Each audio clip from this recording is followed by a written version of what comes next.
Maista myös aito Amerikan keisari. Keisari 66. Käsin tehty aromikas pintahiiva-olut. American Style. Hi, I'm Dave Mustaine from Megadeth, and you're not, but you are watching Chaos TV. Yeah.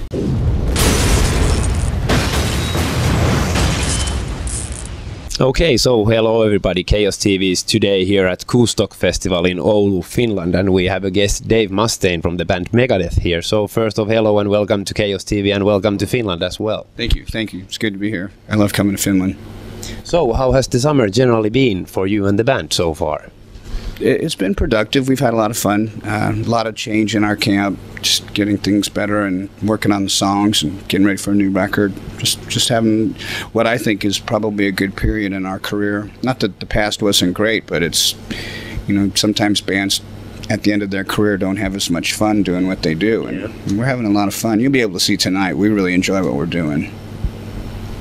So today you're gonna play here at Kustok Festival, and you have played in Finland, of course, several times before as well. So how do you see the chemistry between Finland and Megadeth? Has it been good so far for you throughout the years? Yeah. Most of our fans here know that I have some Finnish blood. My last name many centuries ago was Mustaine, and I didn't know that. It's funny, everywhere we go, somehow someone says, "Hey, you lived here." But this one I can tell by looking at certain people too that I feel comfortable up here. We the first time we came here was strange because we didn't know that the sun wasn't going to go down. Yeah. So we went to the stage and looking around, and the band that was playing before us was a really great Finnish band named Stone. I don't know if they're still around or not. Yeah, great guys. And they were out there playing in sunglasses, and I was like, hopefully the sun will go down before we go on stage. And that was one of the few shows in my whole life I've ever played with sunglasses on. But I loved it. I love playing up here. So you recently visited the Full Metal Jackie radio show and did an interview with her, and you discussed with the next Megadeth album, and you said on the interview that you have about 130 rough ideas for the next record, or partial songs. Yeah, little parts, not entire songs, just pieces. And I found over the years the Megadeth songs that had more twists and turns to them make me happier. When you're looking back at somebody's career that's been as long as ours, over 30 years, it leaves a pretty good roadmap. You can see how bands change and evolve and stuff. And we may have gone a little to the left and a little to the right, but we've always stayed on track. And I think that the stuff that I like more is the more intricate guitar playing stuff. When you're doing songs for video games and for movies and stuff like that, they have to be a special way. And when you have success at radio in America, little success makes the label want you to have a lot of success. And if you want to be successful, there's certain things you got to work on and work with. And it's for me, I think that not worrying about radio, not worrying about movies, not worrying about video games anymore, and just playing music that I want to listen to, that to me would make me much happier. About the song ideas, as you said, you have over 130 ideas. How do you usually decide which song, partial songs, you're gonna basically proceed with into a full songs? There's no real science to it. It's just how it happens. Sometimes I'll hear a riff, and it'll be a riff that'll be strong enough to base the whole song around. Yeah. And then you take little pieces and you put it around it in the beginning, connecting parts. Sometimes you'll write a part and it's a chorus part. Yeah. Other times you'll write a part and it'll be similar to the chorus part, so it's obviously a verse. And sometimes for us, we'll have a song like Holy Wars, which people forget is Holy Wars, The Punishment Due. There's two songs there. Yeah. Holy Wars isn't just one song all the way through. And I think that's the beauty of some of the songs on this new record. There's one song that we just finished called Why We Lied to You. And it's like that. It gets about halfway through the song and then changes direction and goes real hardcore. And hardcore and speed metal are kind of similar, but not really. So when you drop down from playing kind of a metal track and you go into a different kind of aggression, it's really cool because it shows the different styles that we have. So is that the kind of way you actually want the songs to be? like basically go into different directions? Sometimes a song needs to be straight ahead, like Skin of My Teeth. It's straightforward. Symphony of Destruction is straightforward. Other songs like Devil's Island and Architecture of Aggression, stuff like that, they have many twists and turns to them. And I think that the thing that I like the most about my songwriting style is what my inspiration was, who influenced me. And I was a punk rocker when I was a kid, surfing all the time, and punk rock, although it's really simple, there's an energy there, there's an aggression that's there, because as a punk, we don't like authority, we don't like the establishment, we talk about injustices and things like that, things that matter to us, and I think a lot of the way that we looked was because we didn't want to fit in. We wanted to make a statement. That's why a lot of us had safety pins and razor blades and mohawks and stuff like that, and Doc Martens and the whole bit. But for me now with playing metal music, it's what I'm comfortable doing. It still has a lot of that punk rock attitude to it, but not so much the simple chord structures. So are you the kind of guy who usually basically writes all the time, or do you basically need time off from road to start basically gathering new fresh ideas?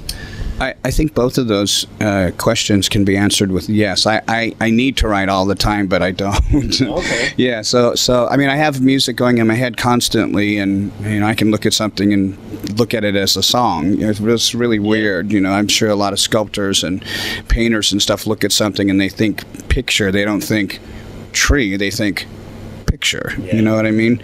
So yeah, I need to also take a break every once in a while, because you just kind of have to live life in order to experience things.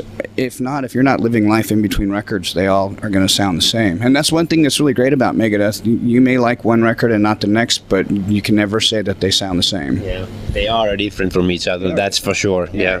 And that's a good thing. If you don't like this one, get the other one. If you don't like any of them, then get out.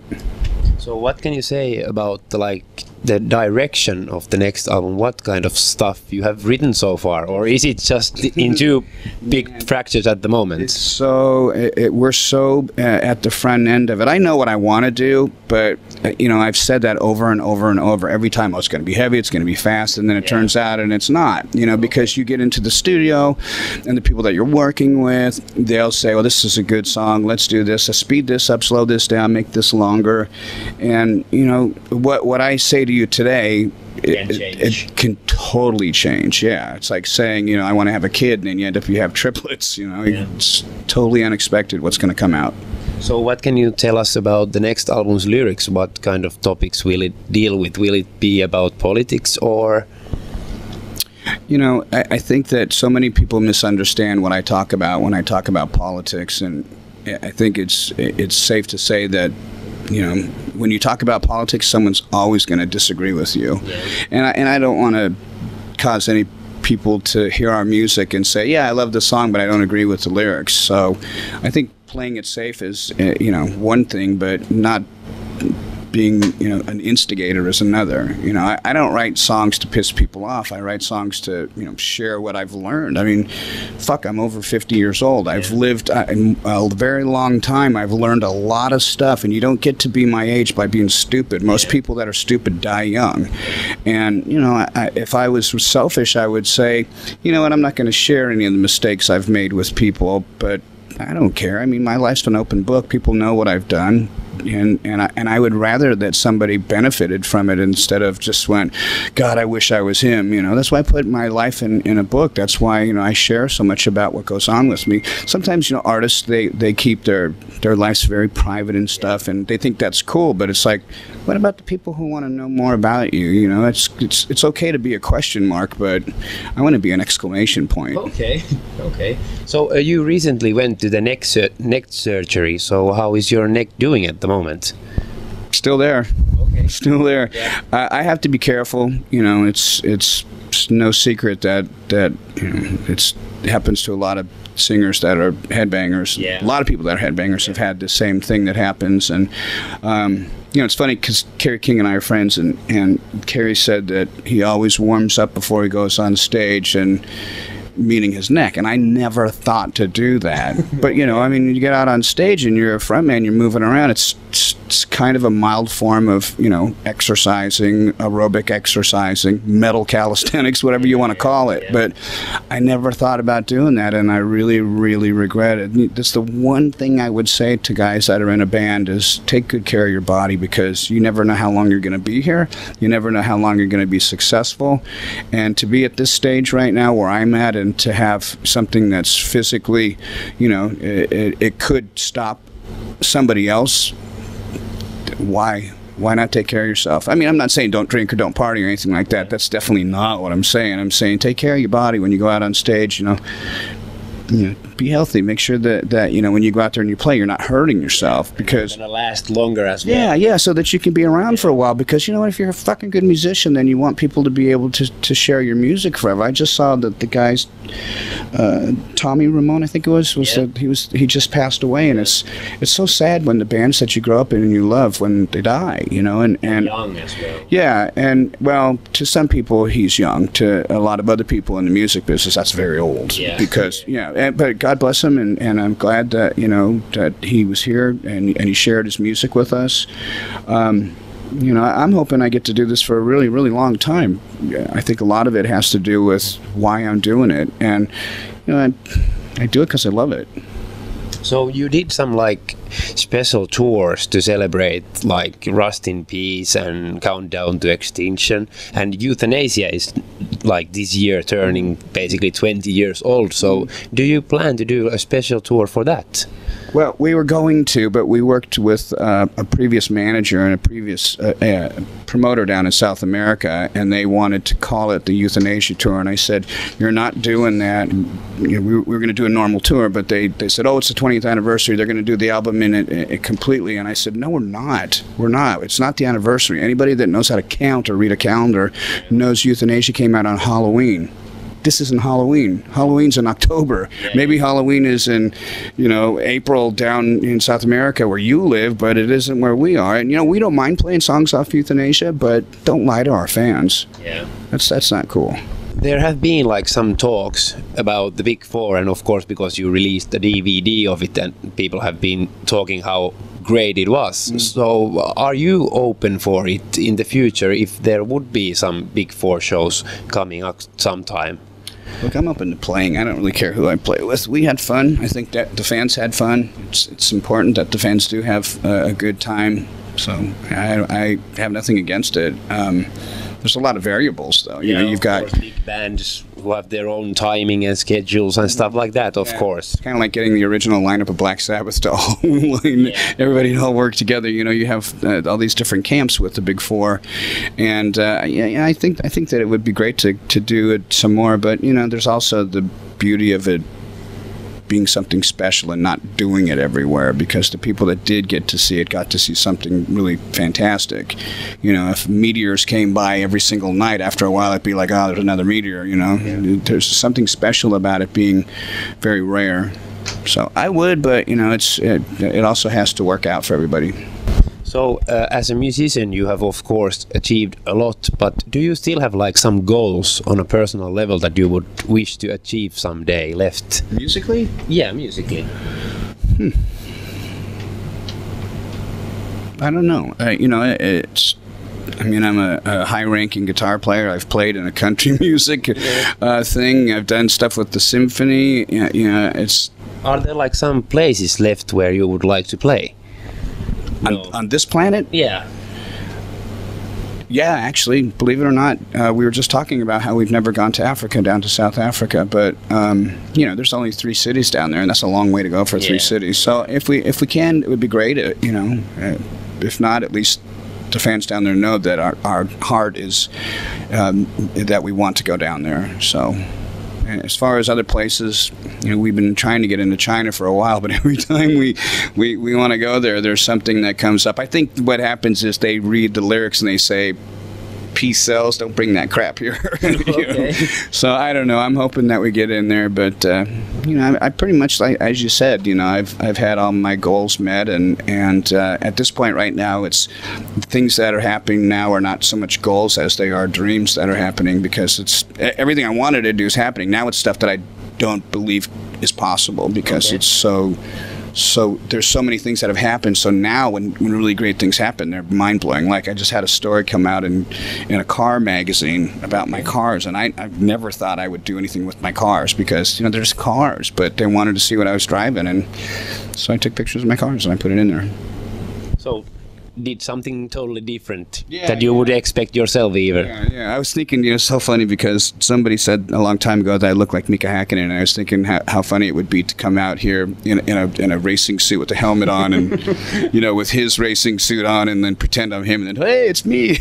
Actually, one of my friends said to me that you have to tell him that he looks like Mika Häkkinen, but I didn't know that you are aware of it. Oh yeah, I've seen the celebrity matchups. It's funny. I've seen some really good ones. I've seen some really bad ones. Fortunately for me, the only person that I've seen that they've compared me to, it was Mika. I've seen like other celebrities compared to a lot of really bad people, but I think it was pretty cool, because they could have chosen a racer that doesn't win, that's not a world champion. But he's a legendary driver, though. And Finnish as well. Yes, and I have tremendous respect for him, and it's so funny, because we were just in Slovenia, and Michael Schumacher's racing suit was there too, and it's such a neat connection to rock star race car drivers, and how you can be a race car driver and be like a rock star, and how they all want to be like what I do. I would love to be a race car driver. So it just shows you that you're never really satisfied, are you? Because I met this guy as a baseball player, and he's a Hall of Fame player, and he was a catcher. I don't know if you know much about American baseball, but catcher's the guy that wears all the hardware and stuff. And he goes, yeah, I wanted to be in a band. And I said, I wanted to be a baseball player when I was a kid, so go figure. It's like you always want what you can't have. Okay, so thank you very much for the time, and good luck for tonight's show as well as for the future. Anything you want to say as a closer to the Finnish fans watching the interview? You can watch, that is the main camera over there, and you can hold the mic yourself. What do I want to say? I'm happy to be here. I love coming to Finland. It's a long way, and if you weren't special to us, we wouldn't come. And Alexi, if you're watching, I want you to help me learn some more classical songs. Thank you very much. Got it. Actually,